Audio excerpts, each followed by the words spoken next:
Hello, I'm Ronnie Eldridge. Welcome to Eldridge and Company. With his remarkable combination of clear thinking and common sense, Les Leopold, the co-founder and director of the Labor Institute as well as the Public Health Institute, reveals the weaknesses of our current economic policies and exhorts us to change them. Hello. Hello. I loved the book, Looting of America, and you've been on the program and we discussed this book. And this book was written, what, a year or 2 years ago? 2 years ago. 2 years ago. And you were explaining what happened to our economy and talking about the role of Wall Street and the financial institutions, right? Correct. Do you change your opinions? No, I'm afraid they've actually darkened. I thought by this point this book would be history, that it would just be, the book would have been about a crisis that we now all understood, and we could, and things were going to, we had learned some lessons as we learned during the Great Depression, and we were going to move forward. Instead, in fact, what's happening is kind of the opposite of what I expected. A kind of financial Alzheimer's is setting in. People are forgetting what actually caused the crisis. It was, born and bred entirely on Wall Street with their games of fantasy finance, which the book, I think, explains pretty well. Very well. And now people are forgetting that, and they're saying, well, it's the government deficit, it's Fannie Freddie, it's low-income people who couldn't afford houses. We're getting this whole cacophony of alternative explanations, none of which are true. And it's settling in, and people are on Wall Street sort of moving on as if nothing happened. But how does that happen? I mean, how can we, is it a direct campaign on the part of Wall Street? Is it that we think people who are rich must be smart? Or that they, these financial institutions are really filled with the most brilliant people that we have in the world, and how can they do something wrong? I don't understand how that happens. We know it's a little of all of that, but I think it starts at the top. There was a point in 2009 when Wall Street was on its knees begging for survival. They didn't look so smart then. They needed funds, dramatic funds, and they would have done whatever we asked of them to get that money. They were in no position. For example, so if we gave them the bailout funds, we could have said, okay, in return for the next, until unemployment comes back down to 5%, you're going to have to pay a 50% windfall profits tax after we resurrect you on your profits and on your bonuses. They would have said, yes, gladly. Whatever, we'll do it. We understand the justice of that. Instead, there were some very good things said by President Obama about shrinking Wall Street down to size, not having it so that the best and brightest of every university wants to go work there, so we can have our talent go into science and medicine and education where we need them. All those wonderful things were said. But ultimately, he listened to his advisors, Geithner from Wall Street, Summers, who had made a killing on Wall Street. He listened to them, Orszag, Peter Orszag, who now has gone to work for Wall Street after leaving OMB. They told him, you patch up Wall Street, you do your half-baked stimulus, that's the best you can do, and what's going to happen is unemployment's going to come down before the midterm elections and everything will be fine. And he just basically listened to them, and they extracted no concessions from Wall Street, and sure enough, the bailout resurrected Wall Street, the profits are coming back up to record levels, and the rest of the economy is still in the tank. We now need 22 million jobs to get back to 5% full employment. We need 22 million jobs. Though the jobs got crushed by this Wall Street debacle, and we're not making them pay for the damage that they've done. The best and the brightest he listened to were both on Wall Street and his advisory staff. And that's the biggest tragedy, because once he took his eye off the unemployment problem, once he thought Wall Street was going to solve the unemployment problem, the backlash was going to be enormous, because people who are really suffering, who saw their houses lose all their value, who've lost their jobs, those people turned on the Democrats. The Democrats used to be the party of jobs, not the party of Wall Street. Now both parties are the party of Wall Street. So it's the mistake or the error of believing that Wall Street is the engine that drives it all? Well, to be fair to them, their theory was that you could not get an economic recovery unless Wall Street was resurrected. Remember, Ben Bernanke's a student of the Great Depression, and he felt that the Great Depression's primary problem was that the government let the financial system collapse. So under all circumstances, you need to resurrect the financial system first and foremost.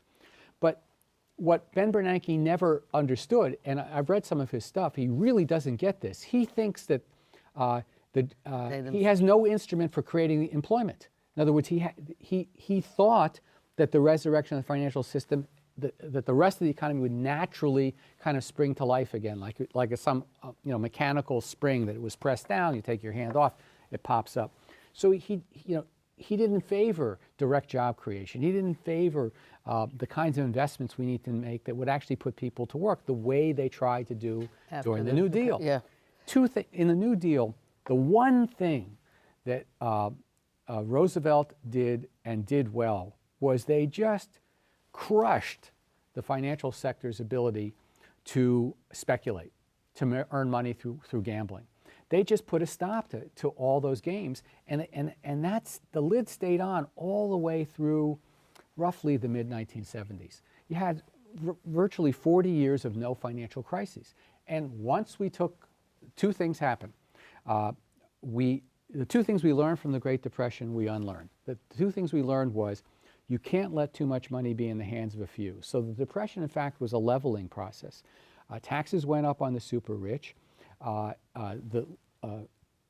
Working people became more middle class because of all kinds of policies that were passed, plus unionization. And this continued through World War II and even stronger during the 1950s when we were bragging about our middle class and our competition Putting against all the these people in communists. college and everything. Oh my else. God, yeah, the University, GI Bill. and the University of California was the golden system, and the GI Bill was put, several million people into school for free. This was like a compression. We didn't get rid of millionaires, we just compressed it. And even Eisenhower maintained a 90% income tax rate. So we basically sat on Wall Street and we sat on the top income earners, and America became very prosperous and stable. By the end of the 1970s, memories, another kind of amnesia set in, and the great economists from the University of Chicago told us if we deregulate the economy and we take taxes off the super rich, the combination of the two will lead to an enormous investment boom, and that will make all boats rise. And so we got this real-time experiment in the last 30 years. And here's what happened. The super rich literally ran out of places to invest all the money that was floating up to the top of the income scale. And Wall Street, the new deregulated Wall Street, came up with investment opportunities that were based on hot air. In other words, they manufactured them. They took subprime mortgages, and then they made instruments that were based on the subprime mortgages, and then bets upon bets upon bets.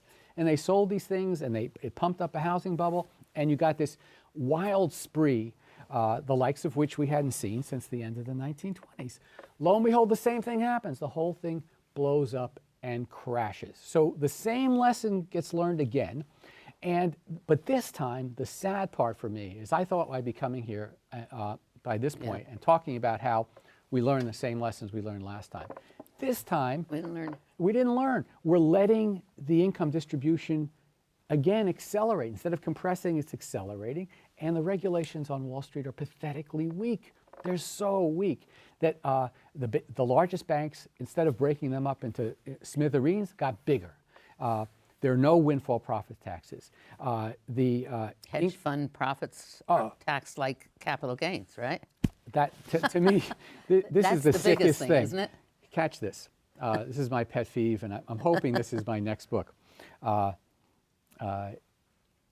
The top 10 hedge fund people during 2009, which is arguably the worst economic year since the Great Depression, the top 10 people, we let this happen, earned, the average for the top 10, each, $900,000 an hour. Okay. Ronnie, think about this. $900,000 an hour.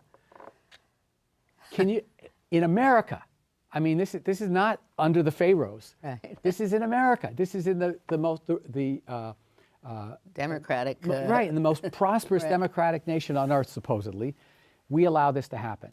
Now, how they did that is still mysterious, but obviously they profited handsomely from the resurrection of the financial system, and that money had to come from somewhere. And my guess is if you trace it back, it comes from the largesse from the federal government. The bailout money ends up working its way sinuously into their pockets. We let that happen, and we're taxing him, as you pointed out, at 15% instead of at the. And meanwhile, the banks aren't lending, or has that increased? I mean, that Well, they're not going to lend because the condition, well, first of all, they don't have to in order to make profit because they can just get money so cheaply from the federal government and then buy fairly safe financial instruments and make a nice spread. They don't have to go through the messy business of making loans. And the demand for, when you have so many people unemployed, the demand for goods and services is depressed. So you have 45 out of the 52 states that have fiscal crises because their revenues have collapsed, because their employment collapsed, because of the gambling on Wall Street.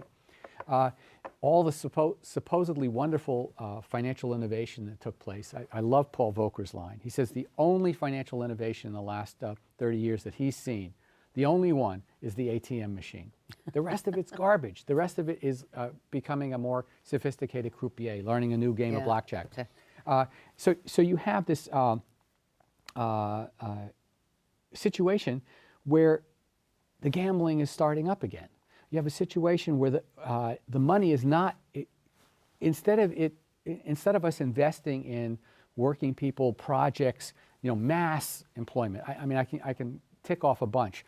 A very simple program would be put a windfall profits tax on the financial sector, a small financial transaction tax that 99.9% of investors wouldn't notice, but the big boys would notice it. It would cut into their profits. It would do what Obama claimed he wanted to do, which is reduce the profitability of the Wall Street sector, not wiping it out entirely, but bringing it down so it's more like the rest of the country, and then take that money and do, here are just a few that would create enormous jobs. How about this one? Let's learn from the GI Bill of Rights. How about free higher education at every public university and college in the country? It cost about $50 to $70 billion to wipe out the tuition.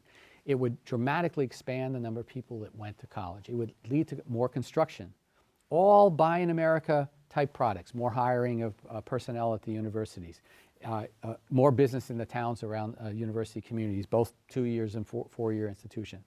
That would be, and of course, it would take people off the unemployment rolls and hopefully as a nation make us smarter. Wouldn't be a bad thing. Certainly help, for every dollar we invested in the GI Bill of Rights after World War II, it returned $6.90 to the GDP over the next decade because these people came and have found productive work. So with your passion and frustration and rage, why don't more people have it?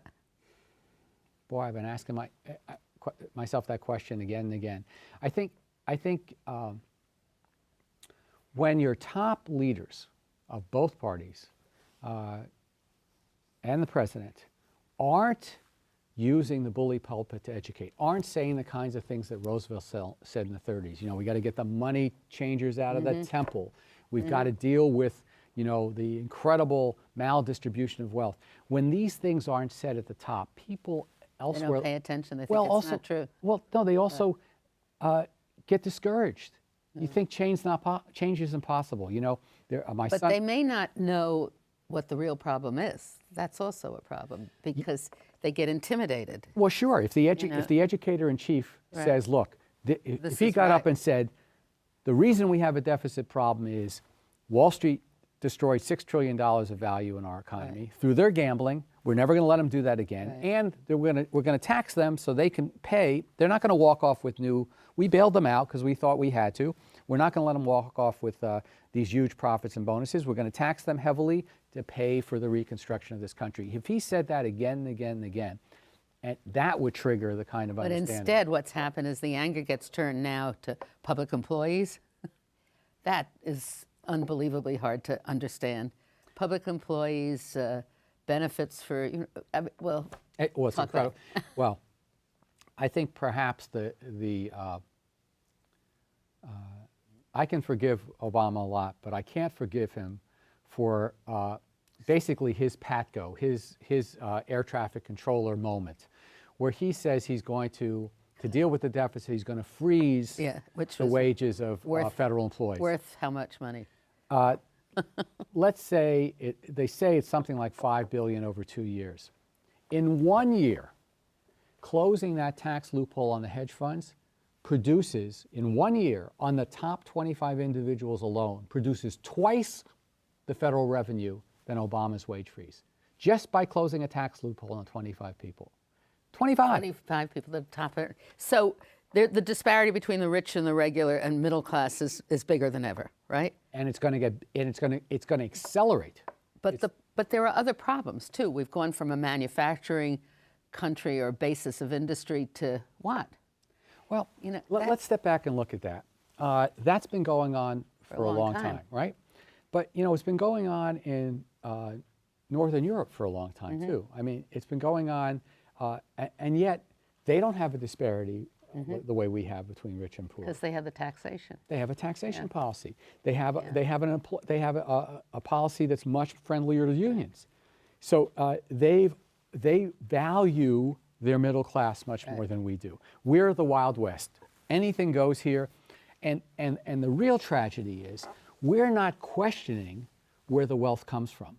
And this is what I'm saying, the subject perhaps of my next book is about what's the basis of this super financial wealth. You alluded to it at the beginning, is a lot of people just think, well, these are just smart people and they make the money. How is it that they make, 10, 20, 30 times their equivalent with the same education and background who are in the other parts of the private sector? Right. What is it about the financial sector that allows all this money to gather there? Why is the bulk of our nation's resources collecting in the financial sector? I believe that a good deal of that money is actually fictitious. It doesn't produce real value for the economy. You're supposed to get paid, according to economic theory, based on your contribution, your economic contribution to society. If you're producing a lot of value, you get a lot of value in return. There's no connection here. Right. There's no. So I believe that not all, but a good chunk of that Wall Street wealth is illegitimate, and it needs to be. That's where I think we're going to strangle the rest of the economy. I think there's a lot we can learn. I mean, look, Germany is booming. Scandinavia is doing well. France isn't suffering that much. The prosperous countries in Northern Europe are doing quite well. The ones that banked on the financial system and on real estate bubbles, Spain, Ireland, they're the ones that they're in trouble. They're in trouble. And it's such a vicious, I mean, it just never ends, because the people who have all the money are then the people who are jacking up the cost of running for office because they're giving a lot of money, right? And you have to match that. And then you get people who are elected who are basically too sympathetic to this fable to begin with. Well, look, you raised an important question early on, which is how systematic is Wall Street's effort to produce this amnesia? Did they actually invest in the political process to produce the amnesia? And I think they buy it. I think they certainly bought and are buying favor. Right. I'm sure they've done lots of polls to see how much they're hated in the American public and what it's going to take to turn that around. But really who they want to turn around are policymakers. And that's where they've been incredibly successful. And that's what's making our country in such trouble, because that's where the action is. And where are the disconnect. People? When you do polls of the American public, it's really amazing how different the results are from what's going on in Washington. So, for example, the American public thinks that the tax on the super rich ought to be the number one thing that we do to take care of our deficit problems. It's the last thing we're going to do in Washington. Right. The American public, when there was a great study done not long ago, last 6 months, about what kind of distribution of income they favor in this country, and when they showed respondents what they came up with, it was the distribution of income of Sweden. Americans want a fair system. In Washington, they want to keep it extreme. And the excuse that they use, and this is what viewers ought to listen to. Anytime you hear a politician, state, local, or federal, talk about protecting financial innovation, that's when you know they've been bought and sold. Because there is no such thing. There isn't any. Right? And it's just an excuse to basically be nice to Wall Street. If there was this innovation, we wouldn't really be in the position we're in now. I keep wondering, I mean, here, we can't tax the rich because they're going to put the money back in and it's going to make the economy go. But they aren't all newly rich. They've been growing and increasing their pockets. They haven't helped up until now. So why do we think they will? What I want to do is create a sharp distinction between the super rich in general and financial billionaires, because I don't want to take on all the rich, because then you get into the argument about, well, that person created Apple, or that person created, Microsoft, and they deserve what they get. Yeah. But you have to tell me what that person at Goldman Sachs created. I want to know what the genius at JP Morgan created. What value did they produce for the real economy? If you can answer that question, then maybe they deserve the riches. But what you're going to find is that they get outsized returns because they are gaming the system. Where somebody is doing high-speed trading with these super. Well, here's the question that I think needs to be. Let me just jump on this. It needs to be asked and answered. Where does their money come from? When you're at a hedge fund or proprietary trading desk and you're making, your returns were 30% last year. When the going rate in the economy in general was 3%, you got 30%. Where did you get your money from? Did you create new value, or did you siphon it off from somebody else? And who did you siphon it off from? How do those markets work? And I think we'll find that it's more or less a rigged game. And that what we had a chance to do, and this is where my disappointment comes in, we had a chance to smash that market and break it down so they couldn't game it. Again, they couldn't make these, what economists call rent. These are not regular profits. These are ripoffs. That's what they say, a nice word. It's called an economic rent, not like a housing rent. It's like economic rent. It means ripoff, that they have some sort of kind of monopoly power and they're getting this extra money. And 100 years ago, during the Progressive era, this is why we broke up the trusts.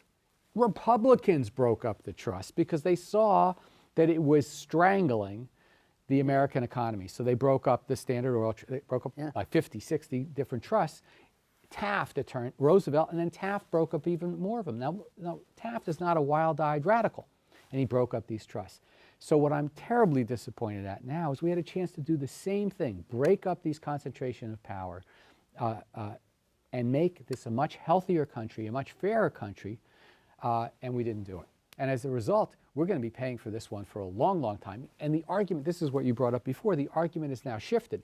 Instead of Wall Street paying for the damage it's done, it's the rest of us arguing about who's going to pay for the damage. Oh, those damn public sector workers, they have a pension and I don't, they should pay. Now, the reason you're complaining... And they're not going to be able to put any money back into the economy. They're not going to be able to buy. They're not going to... Yeah, you have your stimulus program is completely checkmated by an anti-stimulus program, which are all the layoffs and cutbacks that are going to take place on a state and local level. So you have the potential for either a decade of high levels of unemployment or another spin down or another bubble that will burst. We are playing with fire here, and we didn't correct the fundamental problems. We didn't put the lid on Wall Street. We didn't put the lid on the distribution, the maldistribution of wealth. So do you think we need leaders that come with the strength that people will believe they really know what they're talking about and that they're not fringe people to be developed to argue the other side? I mean, who do we have that's arguing the other side? Well, it's funny. A year ago or 2 years ago, they were tripping over themselves arguing the side. You had, not only did you have the Krugmans and the Robert Reiches, but you had the Volckers and you had the Obamas and you had Chris Dodd was trying to be that kind of person, and you had people talking it up, talking the good game, and then they folded. They folded as soon as the pressure was put on them, except for the columnists. They folded their cards. Obama made a big mistake not putting a couple of progressives in his White House. By putting all Wall Street people in, he guaranteed that he would be seen as a Wall Street, toady. Yeah. So now what's happened is, since the whole political spectrum has marched to the right, you've got very few legitimate. Really even nobody wants to be there. Nobody even wants to be a liberal anymore, even a quasi-liberal when it comes to Wall Street stuff. Now we're going to talk about, how valuable they are to our economy. Oh, give me a break. They just this is what gets me. They just took $6 trillion of value and destroyed it. They profited all the way up, all the run up. They made more money off of these fantasy finance instruments, which I detail in the book. They made more money than they ever made in the history of Wall Street up to the crash. They were about to lose it all. We bailed them out, and now it's like it never happened. They're going to make it again. It was illegitimate before. It's illegitimate now, because there'll be a bubble it's going to lead to another bubble down the road. So now we've spent a half hour discussing this, and we haven't even talked about employment and the way we could achieve full employment and the unions and what the whole, and really the other side of the question. So I guess in a way you're going to have to come back, which is what always happens when you're a guest. Oh, we just go great through pleasure. so much. I wish we could read it, but people can read your columns in the Huffington Post. About every 2 weeks. Every 2 weeks. About you every get 2 weeks so on a moved. Friday. What happens? You get so moved that you really can't. No, what happens not is talk? if I used to do them every week or twice a week, I was trying to like pretend I was Paul Krugman or something. But the problem is then you can't write anything else. So I've got a book proposal that I'm putting together now. And I'm trying to extend. I'm trying to get into exactly what you're talking about. But the bottom line is it's easy to create jobs if we want to create them. There's no shortage of work that needs to be done. It's not magic. It's a question of political will. Well, we've got such need with infrastructure, transportation, all kinds of federal programs that we should weatherize people to work. weatherize every building in America. And now how much would that save us? Oh my God, save us a fortune, but would also probably employ 1 million people within several months. Right. Make tuition free. The one thing we didn't discuss was the automobile industry. Was that a successful rescue? Look, it's keeping people working. We're going to produce, more cars.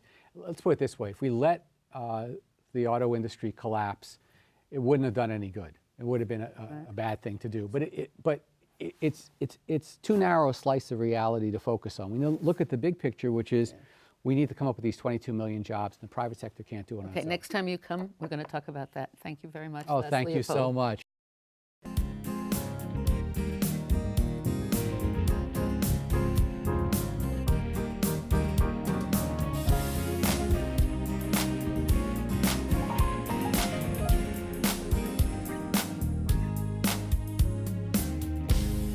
If there are any people you'd like to hear and topics you'd like us to explore, please let me know. You can write to me at CUNY TV, 365 Fifth Avenue, New York, New York, 10016, or you can go to the website at cuny.tv and click on Contact Us. I look forward to hearing from you.